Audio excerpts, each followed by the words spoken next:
महाराष्ट्र सरकार के मंत्री मंगल प्रभात लोढ़ा ने कहा, ठाकरे परिवार का राज अब इतिहास हो गया है, अब नया अध्याय शुरू हो गया है। देवेंद्र फडणवीस के नेतृत्व में मुंबई के लोगों को जो विकास चाहिए वो मिलेगा।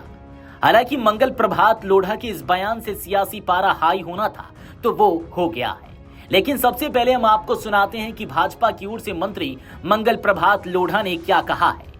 ठाकरे परिवार का राज था, अभी वो इतिहास हो गया। अब नया अध्याय शुरू हो गया है और नए अध्याय के अंदर माननीय देवेंद्र फडणवीस जी साहब के नेतृत्व में मुंबई में जो मुंबई के लोगों को चाहिए था वो सारा मुंबई के लोगों को मिलेगा। बड़ा फैक्टर क्या रहा, क्या कारण रहा? विकास का काम और जो उनका ये जिस तरह से वो तुष्टीकरण की नीति के लिए उद्धव ठाकरे जी ने विधानसभा और लोकसभा में समझौता किया था, उससे लोगों को समझ में आ गया कि भारत का और मुंबई की रक्षा कौन कर सकता है। मंगल प्रभात जी, जो भी लोग विधानसभा में थे, जो वोटर थे, उनका नाम हटा दिया गया। उधर उद्धव ठाकरे कहते हैं कि हाथ में जो लगी हुई ठीक, उनको कुछ तो कहना पड़ेगा।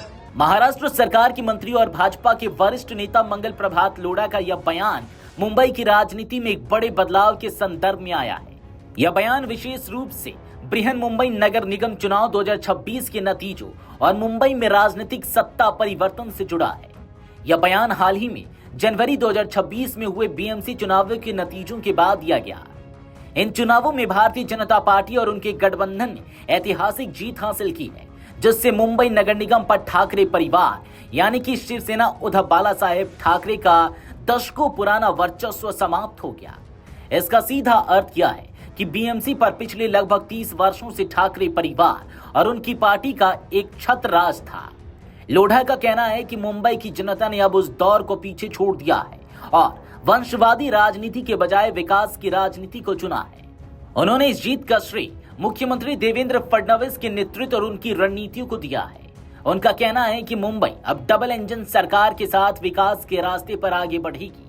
उनका कहना था कि मुंबई करों ने अब भावनात्मक राजनीति के बजाय इंफ्रास्ट्रक्चर, पक्की सड़कें और जल प्रबंधन जैसे ठोस विकास कार्यों को प्राथमिकता दी है। उन्होंने ठाकरे शासनकाल पर अप्रत्यक्ष रूप से निशाना साधते हुए कहा कि जनता भ्रष्टाचार और प्रोजेक्ट्स में देरी से थक चुकी थी, इसलिए उन्होंने बदलाव के लिए वोट किया।